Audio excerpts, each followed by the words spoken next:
If you're passionate about leadership, invested in your community, or simply curious about the people driving change around us, you're in the right place. This is Direct with Dana. Hello, and you are back for another episode of Direct with Dana. I'm Dana Brooks of Face Brooks Law Offices, and I am joined today with Steve Stewart of Tallahassee Reports. So welcome, Steve. I promised the people who watch and listen to the show that I'm going to get the people who know the things that we want to know that we never get a chance to ask them about. So that's the premise of what I try to do, is get behind the scenes and find out, what do people not understand about some of these issues. So I really appreciate you being here, because you are a rabble rouser to some extent. You are, and this is all from ChatGPT, so I can give you all the sources. You are known as a Tallahassee watchdog.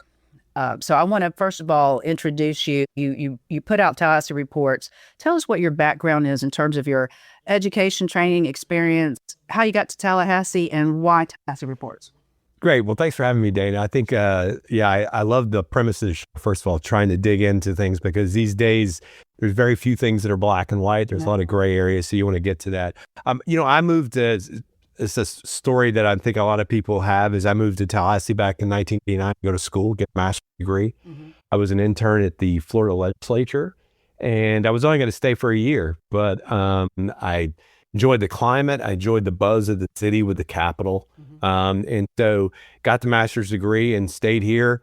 I guess that's almost 30 years now, 35 years.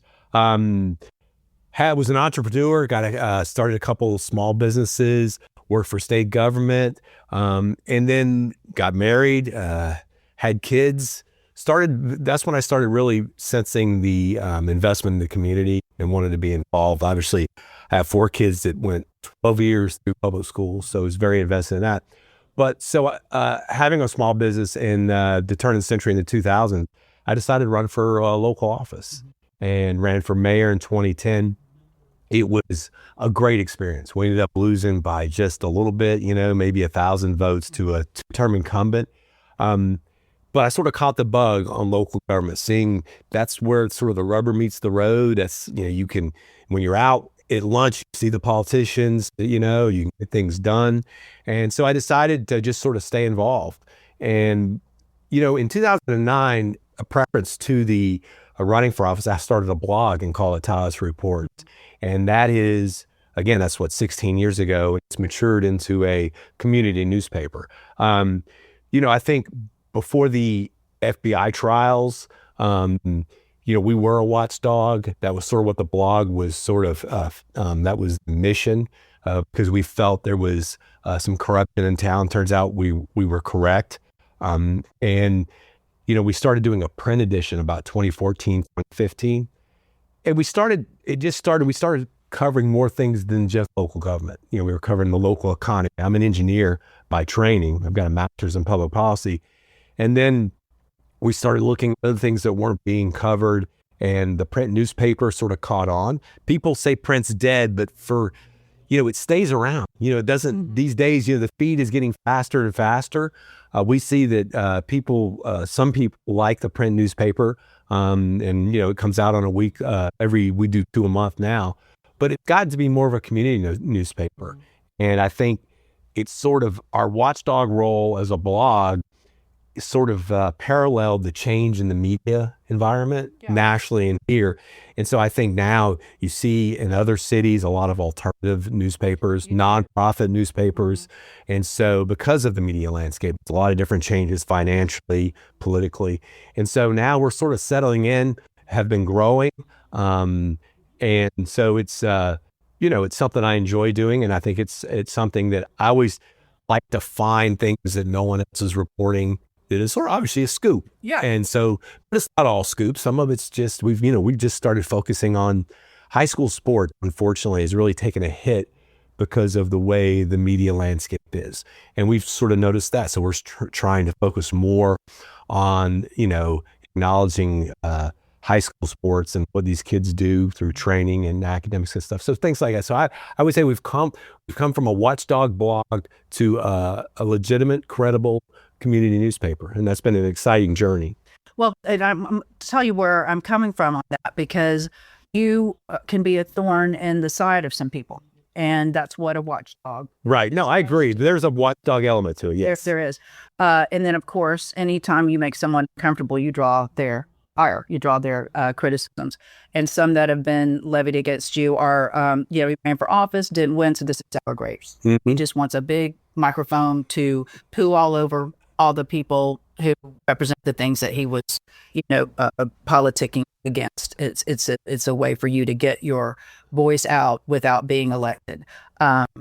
Well, if you can sell papers, I suppose, so what, Well, yeah, I think, I've always, this has always been a debate about, people being involved and bias. And I think one of the things that I've always focused on is facts. Okay. If the facts are the facts, if it's right, you can criticize the messenger if you want. Mm-hmm. You can talk about their motives. In this environment here, where we're in I'm a Republican. I'm considered conservative, but the reason I got involved was because those were nonpartisan races. Mm-hmm. Local government is, shouldn't be ideologically driven for the most part. There's just there's a lot of nuts and bolts issues. Mm-hmm. And so, so when people criticize the messenger, I think that should be your first red flag is, well, wait a minute, what is he saying? Yeah, I'm really not like what I'm hearing. And so I want something to attack because I can't attack the substance of it. Exactly. And so early on, look, I've been on both sides of this, early on before the corruption trials, we were, considered to be constant critics of the city. Mm-hmm. Now I'm getting criticism that we're in bed together. So I think that when you see that, again, the thing I would argue, and I tell this on my radio show, is that when there's an important story or it's important to you, you say you read about it first in Tallahassee Reports, I would go around and look at other reports to see where, and then you can evaluate credibility. I think one of the things that credibility is huge in this environment. We've been around for 16 years now, and I think a lot of people are concerned that we have developed some credibility. Yeah. I mean, look, Tallahassee Reports has been cited. We went through a lot of issues that were not only made state news but national news. Mm-hmm. I mean, back during the corruption investigations involving a number of elected officials, I talked to reporters at the New York Times, mm-hmm. Miami Herald, sure. The Tampa paper. And so I think what's happening now is in this community for so long, there's been one basically legacy newspaper. Mm-hmm. And now that there's more alternative journalism, I think people that used to be able to control or have an impact on what was reported, that's not happening anymore. And it's not unique to Tallahassee. That's the way it is everywhere. It isn't. And I wanted to ask you that. What do you see the role of an alternative news outlet to be right now? And I want your answer to that, and distinguish it from influencers or distinguish it from professionals who are on the social media. Like, I follow a lot of other lawyers who will explain the things we see in the news because newscasters are not lawyers. So it's really nice to hear an expert talk about something. I want to ask you, what do you see the role of alternative news outlets to be, and then contrast it with others? I think one of the things, and this is a great question, and so credibility is again the key. Now look, there are bloggers out there that they could break the scoop of the century, mm-hmm. okay? But if you've been a blog for 5 years, you get the scoop of the century, there's going to be this hesitance to believe it until it's verified, right? Sure. So I think from alternative news, you've got to look at the news site and the credibility. For example, we started in 2009, which is really sort of ahead of the game. And so people were looking, wait a minute, he's putting these documents and they look to say what he's saying. Yeah. And that's one of the things when you're new, you can't just do your opinion because everybody has an opinion. But we were heavy on documents, mm-hmm. public records requests. That's something that I saw when I was researching you, is he is very data driven. He will bring receipts. He will tell you what his sources are. And as a lawyer, that's the most important thing. I can develop my own opinions, but I need to make sure it's whatever opinion I'm receiving from someone else, that they can cite the research behind it. I can go to the research and I can look at it and check, sample size. Did they control all the variables? Is it really the conclusion? Is it backed up by the data? And that's something that educated people do, or very discerning people do. So I'm worried about whenever somebody calls themselves alternative media and they're really pushing things that to the I guess, less sophisticated consumer of that information, it could really be misleading. It can be. So I think, for example, you look at Tallahassee Reports. We've been publishing a print newspaper for 10 years. We've just been part of this media collaborative, which includes the Democrat, WCTV, WTXL. They didn't want you in that. WFSU, and they didn't, because again, we provide an alternative view. Okay, it's more, like I said, more data driven, not easily controlled. And so when you look at those things, you say, wait a minute. So he's been around for 10 years. A print newspaper gives legitimacy because you're selling advertising. You can see advertising. We've got the backing of some company people have heard of, right? Or whatever it is, Gannett, whatever. People go, oh, big. I've heard of them. Huge. Must be credible. Right. And so you have to develop that credibility over time. I think we've done. And I think so. That's what's happened now, though, with social media and what's happened with PR firms is they try to come across as, as providing news. And I think, look, I've said this before, and I've studied this and looked at it. Bias, everybody is biased. Okay. The thing that is the worst is when you try to act like you're not biased. Okay. And I think, anyway, that's a big issue. I want to go to a break real quick, but that's what I want to get to when we come back is how do people discern opinion from facts when it's being presented from a position of authority? But I'm talking with Steve Stewart, the guy who's usually asking the questions. He's going to answer them from today. You're with Direct with Dana, and we'll be right back after this. Hello, you're back with Direct with Dana. I'm Dana Brooks, and I'm joined today with Steve Stewart of Tallahassee Reports. And we're getting right into it about some of the criticism your newspaper receives. Part of it is data-driven, but then it's wrapped in opinions. And so that is some of the criticism I hear about why you should not be given the equivalency of other journalists, because it is mostly opinions, and you'll cite the basis for your opinions. First of all, what's wrong with that? Well, so I would sort of push back a little bit on facts wrapped up with opinions. There's a company called NewsGuard that goes around and evaluates news outlets, and we just do the evaluation, which we'll be publishing probably within the next week. But they actually just said the opposite. They said that look, and it's a very detailed. Actually, would be probably a left-wing group, and their conclusion was that we are very fact-driven with very limited opinion on our site. Now, I think what you might be referring to is people get a little bit upset by what we choose to cover. Okay? That's true. That is a complete editorial choice. Right. That is an editorial choice. And the thing that I've looked at this and tried to figure out exactly, how you deal with that. And that's when I've come to the conclusion that, look, everybody has a bias. The problem is not acknowledging it. And so when I look at stories, we look at stories that we think are going to have the most impact in Tallahassee. We don't have, 25 reporters. We can't cover everything. So our mission starts with basically economic growth, transparency, and public safety. We look at those three issues as driving for what we cover. And then what else we can add to the dialogue we do.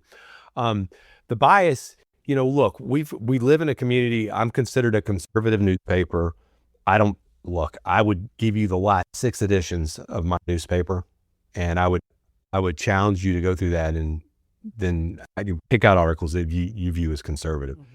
First of all, questions about why you're always writing about Democrat local officials, because they're all Democrats. They're all Democrats. I mean, so I don't know. Yeah, it's sort of so that's a toughie there, is to find Republicans to write about. But we've been tough on, actually, there's a Republican on the school board that we've been tough on some issues. And so I think that the bias is picking what you want to cover. Look, it's my newspaper, and it's my mission, so I can sort of pick, I've got my ear on the community, and we've done a pretty good job of exposing and getting some scoops on some pretty big issues. So that's sort of where the freedom goes. Now, people don't like that I write about, I think one that's just frustrating, and this is an issue, is that there's a debate going on all over the country about the Democratic Party and the Democratic Socialists that are trying to take over. I mean, even the statewide, there's some stories about it constantly. Okay, so Commissioner Matlow is running for mayor in a very transparent way. after Mayor Mamdani's endorsements up in New York won, his Democratic Socialist, he took to social media with a video and congratulated him, and then tied it to the mayor's race to some of the policies we'll pursue. Now, to me, Dana, that is newsworthy, and I think to most people it would be newsworthy. We are the only outlet in Tallahassee that wrote on that. Okay, so there I think would be an example of a bias that nobody else wanted to write about it, because we're in a Democrat community, and that is it's a very volatile issue. Right, but some would see that as cherry picking one post as opposed to all the other posts that maybe spoke to the greater group of people. Well, I would argue though, if you take, I mean, that's a pretty important post when you have somebody, congratulating a national Democratic socialist figure. So why would somebody else not write about that? But did he? I mean, to be fair, now, did he adopt the entire platform of the New York City mayor, or was he specifically talking about things like we really do need affordable, accessible childcare so people can contribute to the workforce and change their quality of life? The thing that concerned me about it, and again, this is from an editorial position, is that it was about his endorsements. So it's not just about the mayor. It wasn't surgical, was it? It was very about the movement. Yeah. It was about so I think that's very important. But the point of this is that that's a factual thing. Okay. We put it on the front page of our newspaper. And we had people calling us racist, and but that was just a fact. Well, you can pick something that someone says and say, okay, this is symbolic of everything about them, and watch out, they're the boogeyman, they're coming for you. And that can be done by anybody on either side, and I've seen it done. So whenever you do report something like that, what should people take from that? Are you saying this is the real him, this is what you need to know about him, or keep an eye on him because he may be something that you don't think he is? What did you want the message to be? The message was that a mayoral candidate, it wasn't what I want to think, this is what the mayoral candidate took to social media and said this. Okay, I think that is I think it's an important fact that needs to be known.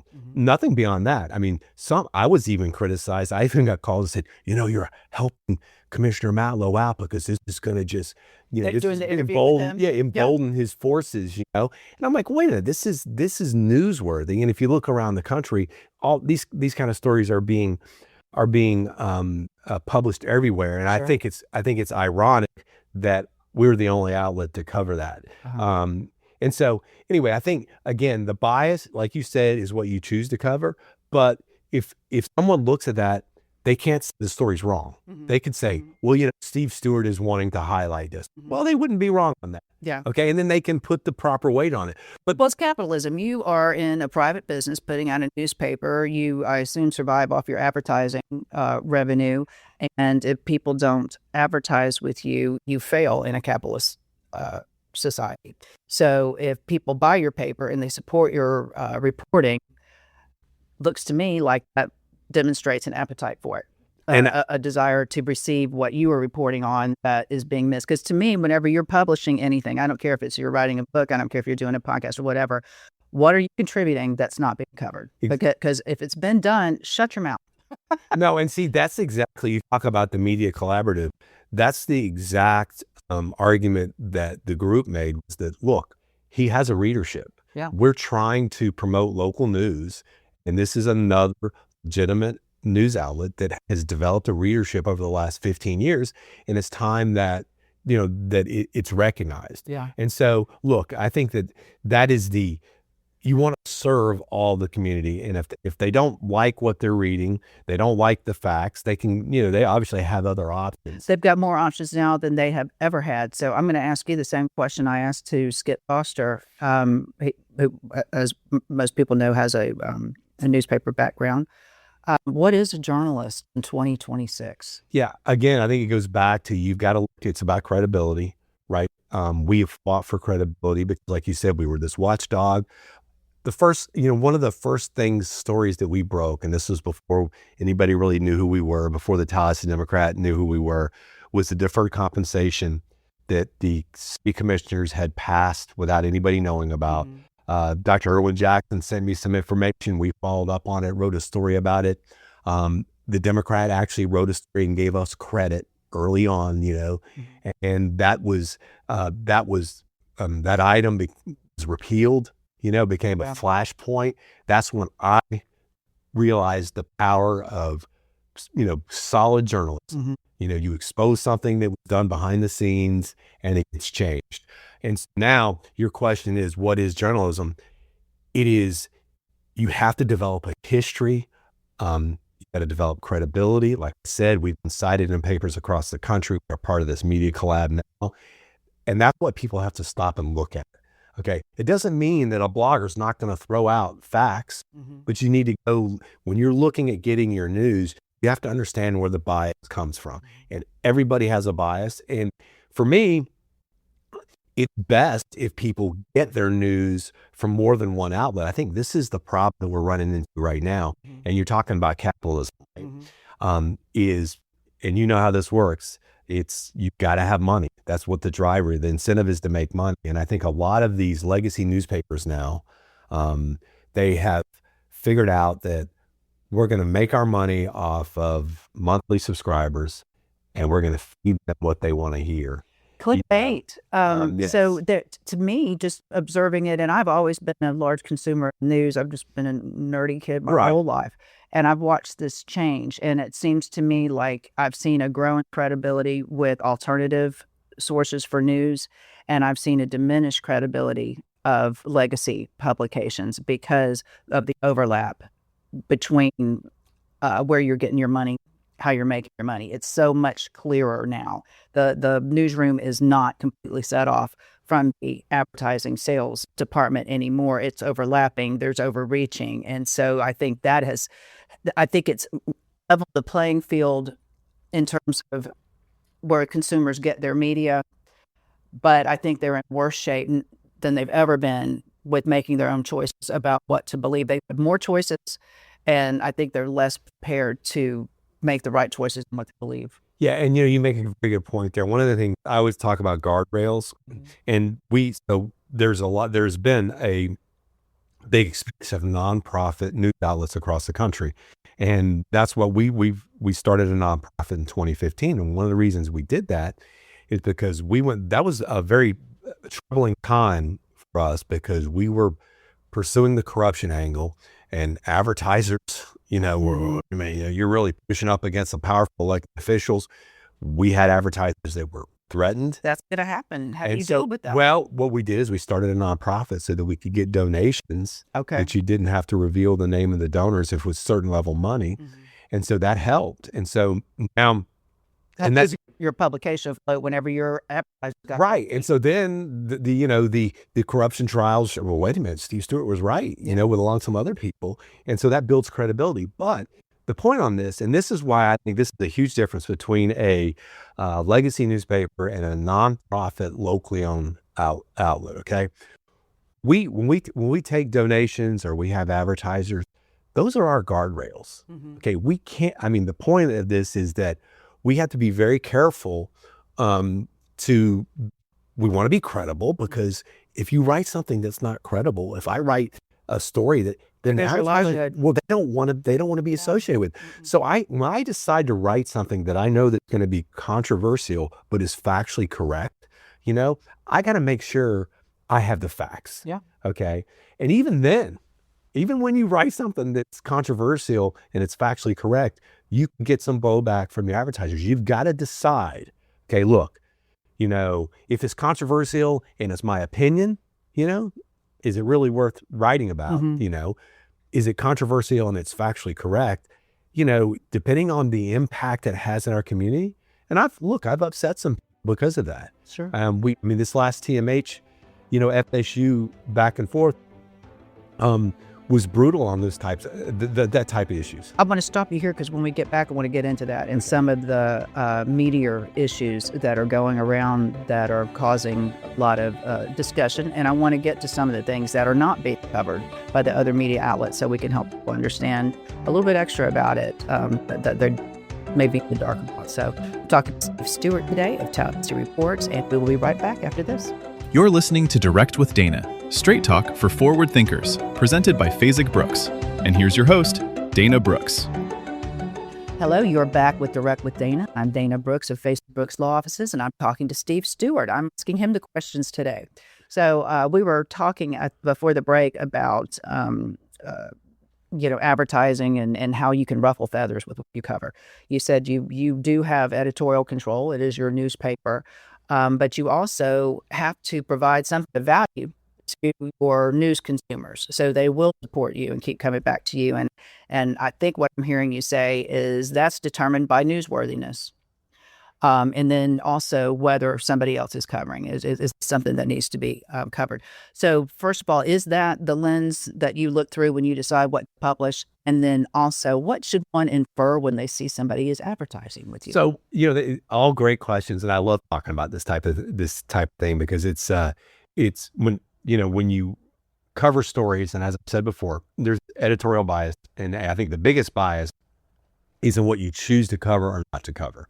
Actually writing stories, you can see a little bit of a bias in how things are written, but you can get facts. I think for the most part, what we look at is the relevance in the community. I mean, obviously there's been big issues, things that maybe don't get covered, which have an impact on transparency or credibility. The advertising thing, which it's amazing to me how much of an issue this has become, because when you look at our newspaper, you'll see a lot of local advertisers. You see, and when I see a newspaper and I see local advertisers, that means they have support of the local community. I would go in and look at the wide range of advertisers they have. One of the things that legacy media is given up on, I think, is local advertising. I would argue that we, as a newspaper in Leon County, we have more local advertising than any other newspaper in. You really only see it in the legacy papers whenever it is a political season. Right. And so, see the local. So I think the big question, about the bias, I mean, there's been a lot of critics that say, you're getting advertising from the city, so you are just towing the city line. And, this is, again, you're not talking about the stories or the fact in the newspaper. You're saying that we are biased because we get city advertising. A couple of things here. First of all, we're completely transparent about where we get our advertising from, because you see it in the newspaper. Yeah. Unlike the legacy media, that gets advertising from other people, then they don't have to reveal that. And so, so when you see this type of advertising, should it raise questions? Well, wait a minute, I see a story about the city in here and their advertising. Okay. Well, then you should go ahead and say, well, let me read the story and see what it says. Sure. Well, I'll ask you if you think this is fair. This radio station that this is broadcast on, it's a podcast, but it's also on something that is pretty much known as a right-wing talk radio. Right. It has a lot of syndicated columnists that are very much in that area. I have a show on here that I discuss current events and politics with somebody who's on the wrong position of that every single time. But anyway, but this place is almost like a virtue signaling. It's like your newspaper. Sometimes people advertise it. This is my experience. I'm not saying this is yours, but the people I know who advertise it, it's their way of saying, not all of us in this town are liberal. Not all of us in this town are soft on crime. Not all of us in this town want to give away everything, and all the things that are typically bad liberal things. I'm a good conservative. I want good leadership. I want to get crime under control. I want my kids to stay around and live here, and I want us all to be in private practice and thriving. Well, for a liberal, I agree with most of that stuff myself.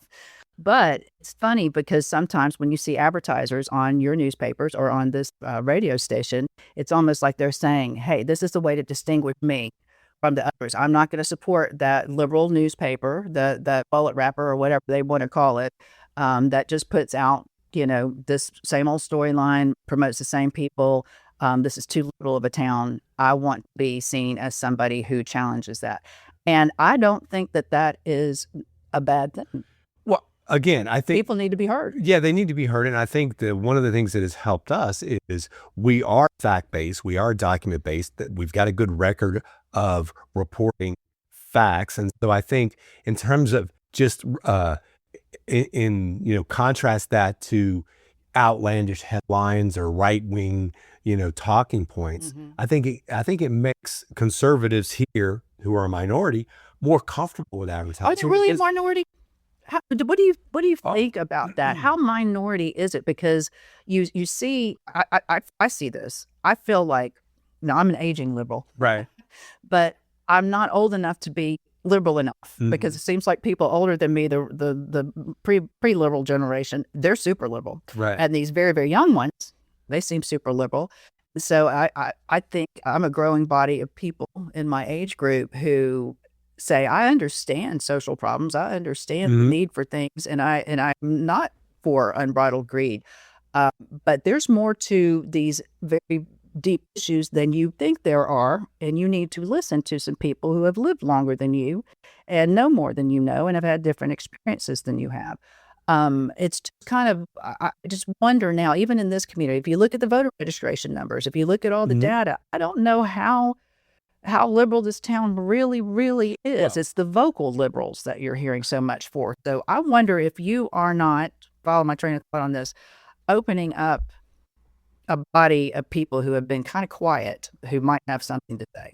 Yeah, I think that might be hopeful thinking. I think this election is really going to shed some light on that for a couple of different reasons. I've heard that train of thought from other people that, look, you inform more people, they get more engaged, and maybe it moderates the left voice here in the community. But now if you look at who runs for office, especially local office, and when you're talking about the city of Tallahassee, look, it's 2/3 of the county. This is not some small city. It's Totally 200,000. opposite of what I deal with in Pensacola, Right. Cambria County. And so when you look at these elections, there are a reason why they're important. And so, you've got these 3 seats that are open, and most people that are running are Democrats, and they're variations of Democrats. Yeah, there's a big variation in that. Sort of socialist tendencies to maybe a little more moderate. Just to the left of the center of the bell curve. Right. And so we're going to find out, because most conservatives, Republicans, are going to have to vote for Democrats, and we'll see where they go. But I definitely think that conservatives are a minority here. And I do think some things are changing that will probably open that up a little bit. But there's some headwinds on that. I think if you look at the past and other liberal cities, there are some things that take place that a lot of people start to move on. And it doesn't mean they move out. They either, get out of the city's jurisdiction, They become less affected by it. They may not be as motivated to get into the fight themselves, but they kind of remove themselves from it, maybe. So we'll see. It'll be pivotal. I think these elections will be interesting to see exactly how far left we're willing to go. So, from that standpoint, but, again, back to the advertising for just a moment, is that when people look at that and see our advertisers, I think that's, again, it's an example of support, because people are paying money to be in the newspaper. I think they're paying money to be in the newspaper because businesses don't want to be in something that's controversial. I don't view our paper as being controversial. We write stories and publish stories that maybe other people wouldn't cover, but they're not opinion. They're not it's not sensational. You do offer opinions, but you identify them as related. It's strictly labeled as opinions. And so I think that's a good I wrote an opinion. You did, exactly. But the other thing about that, one of the things that's going on in legacy media, and I'm so glad you brought this up, is that we're very picky about our opinions, because we don't just publish my views. If you look at legacy newspapers across this country, they're dying for content. Yep. And it used to be, when you submitted opinions to legitimate newspapers, they had to be edited. They had to have some factual content. But I'm reading my views that are factually incorrect. And that to me is very troubling. And that's another thing that we don't do. I mean, we've had a lot of people that want to write opinions. We look and say, we don't, first of all, those facts aren't correct. Yeah. In most opinions, you like to hang your hat on at least a strain of facts. Yeah, and you want to also not allow your paper to simply be a vessel for people to get on a soapbox and promote their ideas. It has to make sense as a whole to be putting out the messaging that I would think you want as its editor. We're going to take our last break here, and I'm going to come back and let's talk about some of the high points and the action items that are going on in our community. All right. You're listening to Direct with Dana, straight talk for forward thinkers, presented by Fasig Brooks. And here's your host, Dana Brooks. Hello, you're back with Dana Brooks of Direct with Dana, and we are wrapping up our interview with Steve Stewart of Tallahassee Reports. Steve, you have given us such good information about how you were motivated to do this paper, the alternative newspaper, and you've distinguished it in many ways from legacy publications that everybody's so familiar with.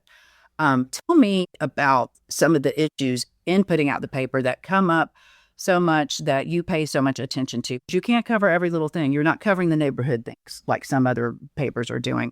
You spend a lot of time on the economy. What do you define as our economy, or at least the relevant factors of our economy? Yeah, I think one of the things that we've been doing this for 10 years is trying to find grassroots information that will let people know and let decision makers know what's going on in our economy. You'll see that we have monthly reports on a number of things that we can get local data. A lot of times national data, it's massaged and it's older. We look at the jobs data, we look at airport data, we look at single family permit data.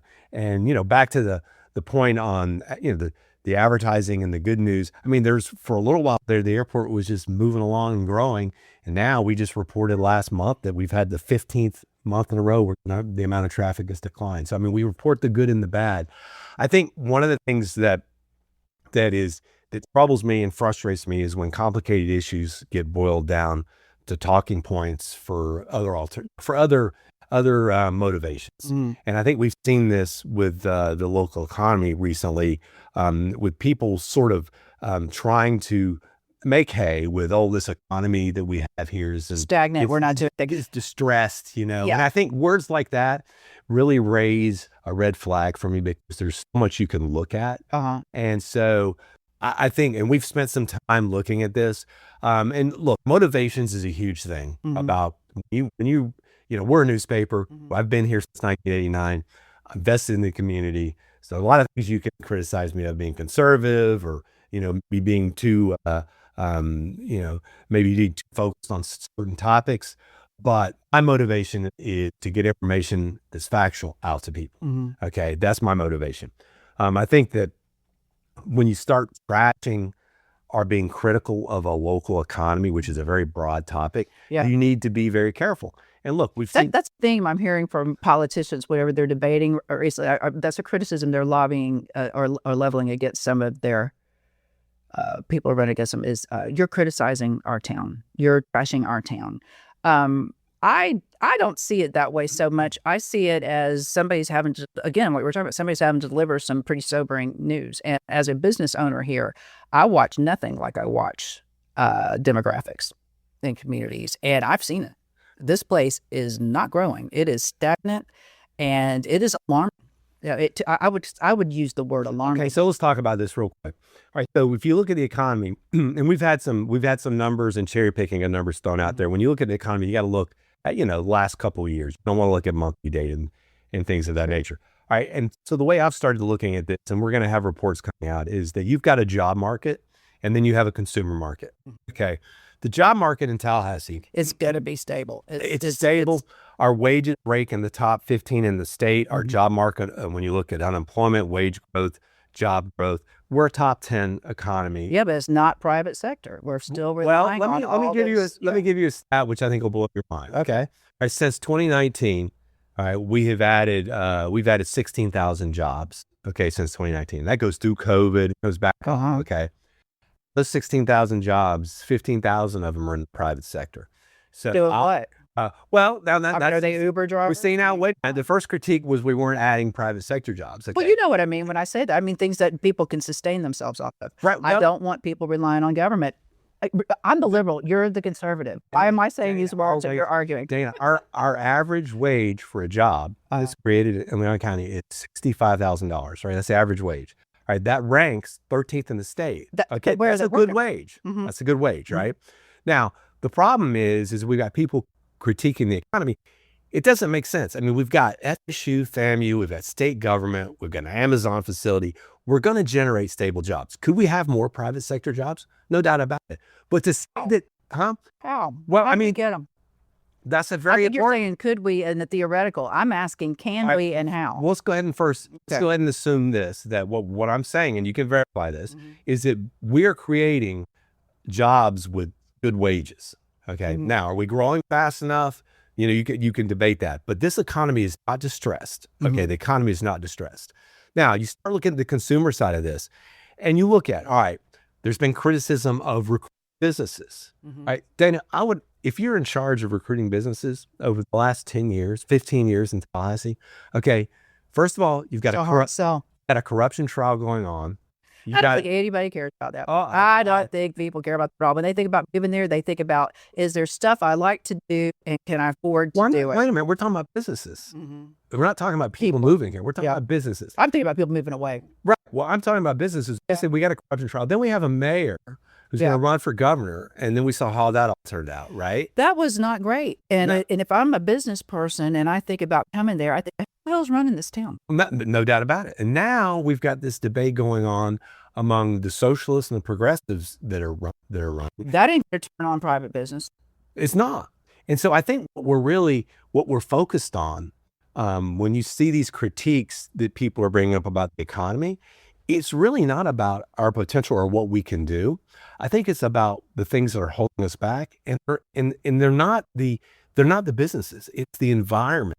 It's the structure. It's the environment that is hostile to businesses or makes it hostile to business. Let's go ahead and go into this really the third rail here, which is the academic medical center. Dana, both you and I know, because we've read that this should have happened 10 years ago. Okay. I don't want to hear one negative thing about it. If you don't like it, fix it. You got a problem with it, find the fix for that. Fix it. Right. But make it happen. Who was keeping this from happening I don't for the know. last 10 years? The same people who keep everything from happening in this place, the people who were raised here or have been here a long time, who feel like they have a superior right to the place. But if you're a business, they don't want to change. Business, and you're you're saying, wait a minute, they don't even have an academic medical center. We've got Tampa, we got Miami, we got Orlando. I am a business owner who looks at where I'm going to grow my business, Steve, and it's not in Tallahassee. Tallahassee's already calling for what it can offer. Right, but what if the academic medical center had been in place 10 years ago? Then you're totally different. Totally different, right? So maybe is that OEV's fault, or is that the fault of leadership in this community? I think it's this community, and I think because I've been here 35 years. Right, so it's about the same. And I'm just telling you, it's been the most sluggish. It's like an ocean line. It just not agile. There's a cultural problem with it, which is, but we're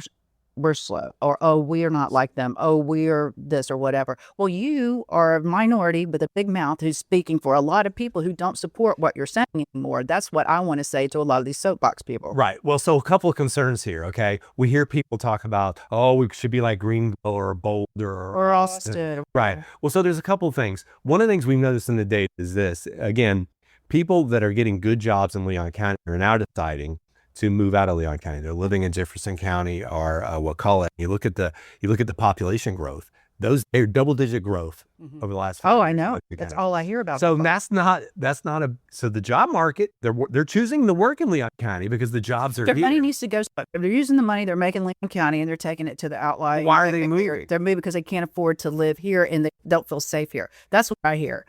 I'm not trying to get shot. I want to go live somewhere safe. Exactly. And when you start looking at these areas that you hear people compare us to, and we talked about this off air, is that we have a very low percentage comparatively of when you compare it to Greenville, Boulder, Austin, of married households. And that married household is the most efficient economic unit. Right, but you're not going to get that in highly educated places where there are other options. People get married because they have to. Well, Greenville has a high number. They're pretty high educated. They've got an academic medical center. And I think they're a much closer match to us, I think, than some of the other places. Because Greenville, like us, doesn't have a big draw. Right. If you're not from there, you're never going to go there. No one says, let's just go on vacation to Tallahassee. So you've got to make the people you want to stay here. And you get to decide, maybe we don't want to keep the single high earner people here. Yeah. So I think the concern that Tallahassee and Leon County faces, because there's nothing to keep them here that they want. Right. The next couple of years is this migration out of Leon County. And I think this has a lot to do with the elections. I think people look around. If you've got a middle-class family that's got kids, and if they can't afford a house in Northeast Tallahassee where most people live, look around and 70% of the county is not desirable. You're exactly right. And so what they're going to do is they're going to look to other areas, Jefferson County, Wakulla County. That's my concern, is that we're going to create the jobs but Leon County is not going to benefit from the fish family, from the family units that are living here. And we're seeing that start. And I think instead of focusing on, what the job market is, we should be focusing on why are we able to take more advantage of the opportunities that are here. And that's a tougher nut to crack. It's a leadership fail. I don't care what it is. The fish rots from the head. You'll hear me say that a million times because I believe it in my soul. Every problem is a leadership problem. I want to thank you for joining us today. I've been loose with the time, so I think people have gotten a lot of information from you. They probably wish they could get your ear and ask you these questions because you bring us so much good information all the time through your radio show here and also through Tallahassee Reports. So thank you for joining us today. And this has been another edition of Direct with Dana. I'm Dana Brooks, and I'll see you next time. That's all for this episode of Direct with Dana. Thanks for spending part of your day with us. Join us next week for another conversation that informs, challenges, and inspires. Be sure to like, subscribe, and follow the show for more content from Direct with Dana.